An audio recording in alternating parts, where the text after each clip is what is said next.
Happy Thursday. This is the 30th day of June, the last day of my birthday month. I'm sorry to see it go. And this is the Be Your Own Hero Show. I'm your host. I'm sekouwrites. First of all, HERO is an acronym. It means helping everyone reaps optimism. In other words, helping others helps you. It is a reciprocal action. Again, I'm your host. I'm sekouwrites. I am a professional creative and the creator of what we're now calling the Hero Ministry Movement, which is my effort to uplift and inspire people in general and the unhoused community in specific. So join me here Monday through Friday, 8:45 a.m. Central Time. You can do the math for your own time zone and watch me talk about my journey of becoming my own hero in many different ways, including my own financial hero.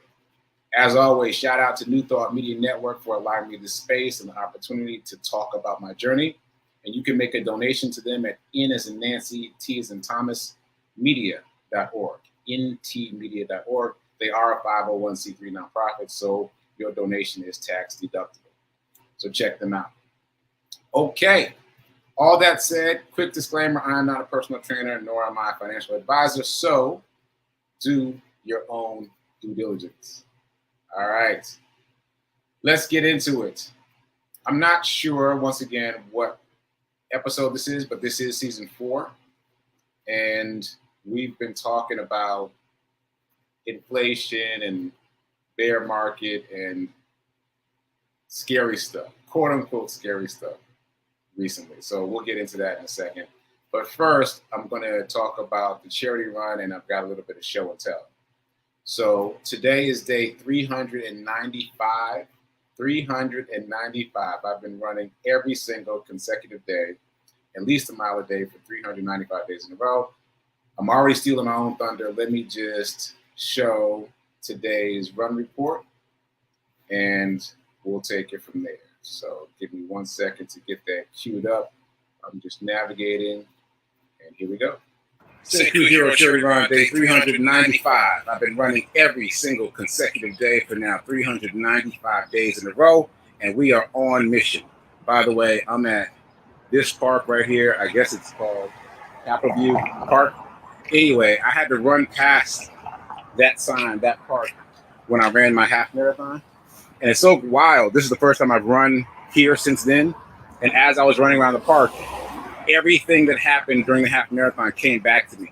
Like almost step for step, I remembered exactly where I was, what was happening when I was in this place before, months ago now. Like who cut in front of me, who pushed me. Yeah, because some of that stuff goes on. A lot of things. It just all came back to me. Who passed me? It was crazy. It was like I was right back, transported right back to the half marathon. Anyway, I got the sweat in my eyes. Let me see if I can push through. So day 395 and double mission. We are still, this is the last day. This is the final day for me raising money for Back on My Feet nonprofit.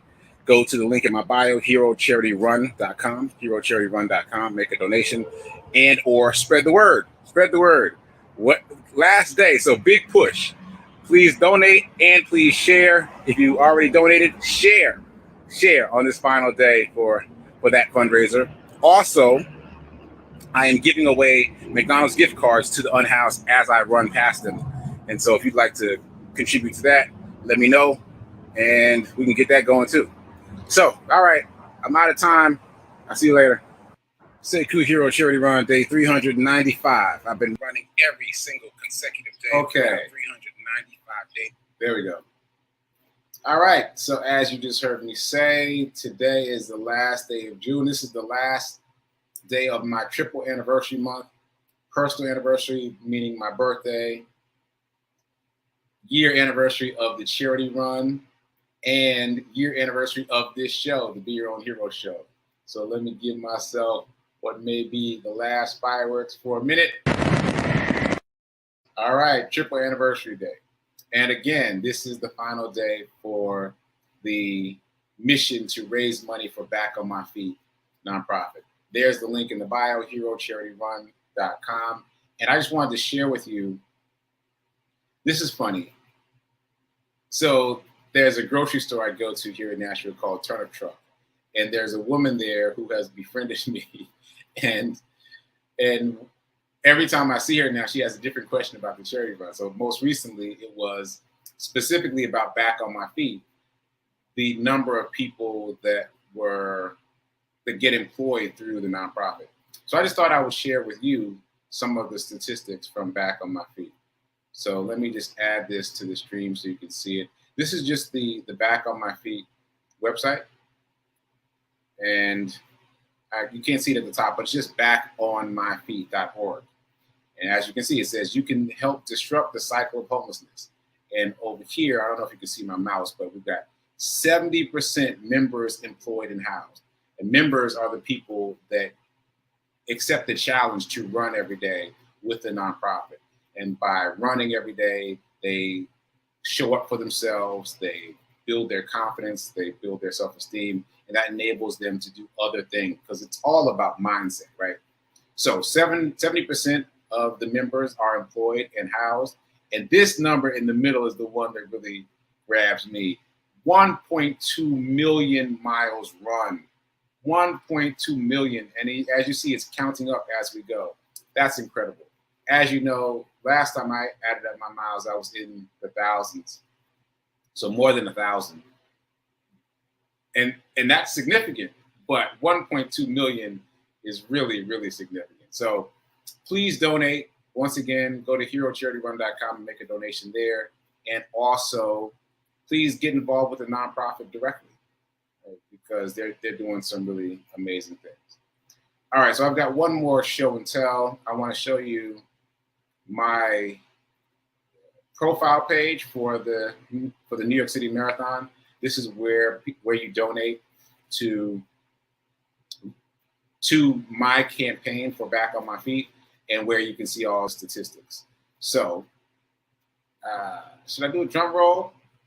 I'll skip the drum roll. But here we are. Here's my campaign. As you can see right now, I don't know if you can see, that's kind of small, but here in the middle, my goal is $3,650. And as of today, at almost 9 a.m. local time, I've raised 35%, $1,259.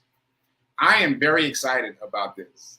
I'm very excited about the fact that we've raised so much already, 35% and more than $1,000. And even though that's not the grand total, I still have faith because I've built my muscle of faith during these previous charity runs that I've done. Because this is now cause number 11. This is cause number 11. So I've got some experience now with having faith. So we will see what happens throughout the rest of the day. But today, as of right now, we are at 35% funded for my goal for the New York City Marathon and also for Back on My Feet nonprofit, which I just told you has run over 1 1.2 million miles. Incredible, incredible work. Okay, so that might be it for show and tell. So I'm going to jump straight to the dice roll challenge because you guys got a nice little break from that. Yesterday was only just $1. Take $1 out of circulation and move it over to your investment account or jar or whatever it is you're using to set aside money for investing. And here is day 2 for the week. So it's going to be a short week. It'll only be 3 days of rolling the dice, unless you've been doing it on your own. So here we go. And 2. That's cool. Once again, the first day was 1 and the second day is 2. So tomorrow, maybe we'll get a 3. But anyway, right now, the grand total is $3. So take $3 out of circulation, move it over to your investment account so that you can invest, because the number one excuse people give for not investing is, I don't have money to invest. This is how you make sure that you have some money to invest. All right, so now that we've done the dice roll challenge, I said that I was going to tell quick stories this week. So let's get to that. And then we'll get back to abundance. So quick story from the birthday. So the overarching thing, I don't know if I'm going to tell many more birthday stories, but I'm at least going to tell one more, because I've already said what the overarching theme is. And in case you missed it, expectation leads to disappointment. So the more you can be settled and complete with what is now, and the more you can be grateful for what is happening right now without wanting something else, the more content you are. That's just the way it works. And I shared with you yesterday that I tend to have difficulty around this around my birthday. Usually I'm very good at this, but around my birthday, I tend to have kind of specific, not even specific expectations, just grand expectations. And so this birthday was certainly a reminder in many different ways to be grateful, to find the small things to be grateful for, and let that ground me. So I'm going to tell this story in relationship to that. So as you may remember, I had a connecting flight at the DCA airport, and my second flight from DCA to New York left early, which is unheard of. I don't think I ever remember a plane leaving early, especially if it's the last flight out of the day. But I'm not going off on a tangent. That flight left early. There were a number of us who missed that flight and the other last flights out. And so there were a number of us grouped together at the help desk trying to get help. And so they created a program for all of us. They gave us a food voucher for food in the airport. Of course, all the restaurants were closed because it was, that was the last flight out. But for the next day, here's a food voucher, here's a one-way taxi voucher, and here's another one-way taxi voucher to get you to and from, and here is a hotel voucher. And I guess they have a relationship with this particular hotel. The hotel was described to me by the help desk rep as being a few minutes away.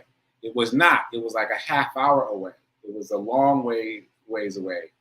And anyway, there was some confusion about whether or not we would be able to use the other one-way taxi ticket to get back to the hotel. Because apparently, like, once we got to the hotel, there's no guarantee that the taxi you get will accept the voucher to get back to the hotel. So I just was like, never mind. I would just catch an Uber and not worry about it. I'll just take the hit. Anyway, during this process, all of us are doing the same thing. This whole group of people, we're all doing the same thing. We're all getting the same vouchers. We're all in the taxi line. We're all we all meet up in the lobby of the same hotel where we're trying to get a room, and the people are not being very helpful who work at the hotel. It's all the things. So we develop a camaraderie, some of us more than others. But I kind of fell in with Zoe and her mom. Zoe is about 5. She was a bright light of energy. And what struck me most about her is that she was so unbothered. And of course she would be, right? She's 5. Like, she has no real concept of the inconvenience of what's happening now. But she is having a ball. First, she's playing in the airport, right when we all missed our flight, she's playing, creating games. Then she's on her video game, and then at the hotel, she's, exploring the lobby. She's having a ball. And then next morning, by the way, I didn't even sleep because it was only, by the time we got to the hotel, it was only a few hours before we had to be back at the airport for the first flight out. So many of us didn't sleep. We just kind of sat in the hotel room for a couple hours. What I did is I worked on a book project of mine. I resisted the urge to work on work, and I chose to work on a book project of mine. So that was fulfilling. But anyway, I didn't go to sleep is my point, and neither did many of the other group. So back at the airport, I get to the airport, and I'm in line to go through security. And you know how you have to show your boarding pass to go through security? Well, mine is on my phone. So I'm pulling up the boarding pass to go through security at the desk, and it vanishes. The boarding pass vanishes. So luckily I had taken a screenshot on my phone. So I showed the screenshot. I was like, what was that about? So I get through security, And I look at my phone again to figure out what's going on. The flight was canceled. The first flight out was canceled. Anyway, I get to the gate and there's Zoe. Zoe's having a time of her life still. She has not been to sleep at all, just like the rest of us, just like the grown-ups, but she's having a time of her life at the empty gate. And I'm telling her mom, listen, did you realize our flight got canceled? She's like, no, what? And I was like, yeah, we got to go back to the help desk. Help desk isn't open yet. So anyway, we worked together. Me and Zoe's mom worked together to figure out the next steps. But I couldn't stop paying attention to Zoe and how oblivious she was and how happy she was. And so I developed in my mind something I've been calling Zoe theory. And Zoe theory is just laser focusing on the thing that you know can bring you joy in this moment. Like, never mind all the other things. Laser focus, get tunnel vision on the thing that can bring you some modicum of joy right now. So I applied that twice. First time was in the hotel room, doing nothing, realizing I couldn't even go to sleep. I tunnel visioned onto my book project. And that was very helpful. I felt like I gained some ground. I got some momentum going on that. That was a nice way to spend the first few hours of my birthday. So that was my first tunnel. That was my first Zoe principle. Zoe theory? Zoe principle. I like that better. My first application of the Zoe principle. And then my second application was back at the airport in the morning with the first flight being canceled, and we're trying to figure out how to get to the next flight. Once we got sorted, I was like, let me apply Zoe principle again. And I went running through the airport. Now, I have avoided this in the past because I've always been concerned about, how TSA is going to react and, those kinds of things. But I was thinking about it the wrong way. I'm in an airport.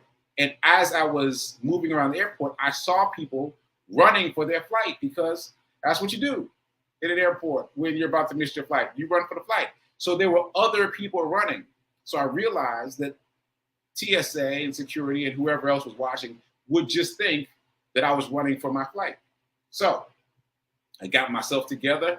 I tightened my backpack on my back, and I started jogging through the airport. And I kept running down one concourse and back, and down the next concourse and back. And in that way, I got myself up to 1.5 miles in the airport, fully clothed with my luggage on my back. And the funny thing was, people were encouraging of me because, of course, they think I'm running for a flight. And they're like, you can make it, man. You're going to do it. You can make it. And the TSA folks didn't care at all because, again, they just assumed I was running for a flight. So that was a funny sidebar. But the point is Zoe principle. I will never forget Zoe and her energy and her enthusiasm and her lack of being bothered by any of it. And I'm using that from now until forever. When I'm in a situation where things are going sideways, I am going to find a kernel of something that I can drive my attention to and let that be the thing that resets me. So running around the airport reset me quite a bit. And if you look at the run report from that day, you will see that I look all energized, I sound energized. But meanwhile, moments before that, when I found out that first flight was canceled, I was not in the best of moods, as you can imagine. So it worked. The Zoe principle works. And I invite you to picture a little brown kid having the time of her life and apply the Zoe principle the next time you find yourself in circumstances that are untenable. Okay, so that's my birthday story. That might be the last one. I mean, there's more, but basically it's the same. I just kept applying the Zoe principle throughout the birthday weekend at various places. Okay, so moving on, I think for now, I wanted to tell a quick teaching story. If you don't know, I've been teaching what's called mini college at Fisk University. Mini college is like a summer school for kids. The kids range widely in age, widely. I've got like 3 to 4 to 5-year-olds all the way up to 11 and 12 and 13-year-olds. So very big range, 3 different classes. And I think it was Tuesday, I had the kids on stage because I teach the class in a theater space. And one of the kids starts saying, "Ickle me, tickle me too." Now, sidebar, if you don't know Ickle Me, Tickle Me, it is a poem by a famous children's author who I can't think of right now, but kind of in the vein of Dr. Seuss. And he wrote this poem called Ickle Me, Tickle Me, and it tends to capture the attention of kids. So I was like, "Hey, how do you know that poem?" And he said, "You taught us." And I was like, "I did?" And he was like, "Yeah." He started saying it again, and like 3 more kids joined in with him because they remembered me having taught them. For me, each class is a blur. Like it's a lot of kids for an hour, and then another bunch of kids and another bunch of kids. So it's kind of a blur to me. So I didn't quite remember teaching that. But the point for me is you never know what's landing. Because if I didn't remember, that means I didn't feel like it landed. I didn't feel like it was something that was working for the kids. But apparently it was. They remembered it and they liked it. And as soon as they got on stage, this kid was like, "Ickle me, tickle me," like he wanted to perform that poem. So that was very gratifying. And again, you never know what's landing with kids. All right, so that was a quick story. And I think there was a third thing. I wanted to tell stories about the gift card giveaways. So let me pick up the pace. But if you have not heard me talk about this, for my birthday, which was on the 24th, I decided to buy McDonald's gift cards and give them away to the unhoused as I was running. I already told the first story about that yesterday because the first story happens inside McDonald's as I'm trying to buy the gift card. So check out that story, that episode to hear that story, yesterday's episode. Okay, so first story after that. So second story about the gift cards. As soon as I came out to start running with the gift cards in my pocket, I wasn't even half a block into my run before I came across a Black couple who was sleeping on the sidewalk next to a fire hydrant. And they had a whole pallet, blankets and pillows and like a very comfortable looking situation under the circumstances. And I decided to leave the gift cards there on the pillow for them to wake up. So I left one for both of them, one each, so 2 gift cards for them to wake up and hopefully have a breakfast treat. And then before I got to the end of that block, I encountered another person. And I posted this on social media, but what struck me was how quickly I was finding people in need because I was looking for them. That takes us all the way back to the reticular activating system, which I call the filter seeker. And when you're looking for it, you find so many people who are in need, as opposed to avoiding them, as opposed to trying not to make eye contact, as opposed to looking away. When you're looking for them, you'll find an abundance of people that need help. Now, I have an app on my phone that tells me how fast I've been running and how far I've been running. And so when it told me that I had reached half a mile, which took about 5 minutes, by then I had already given out, I'd say 6 gift cards, like in just that short amount of time, just in 5 minutes. So it was amazing to me how quickly I was seeing people in need and interacting with them. So I mentioned the couple who was sleeping by the fire hydrant. And then the next person I encountered was a white woman sitting on a barricade by Port Authority.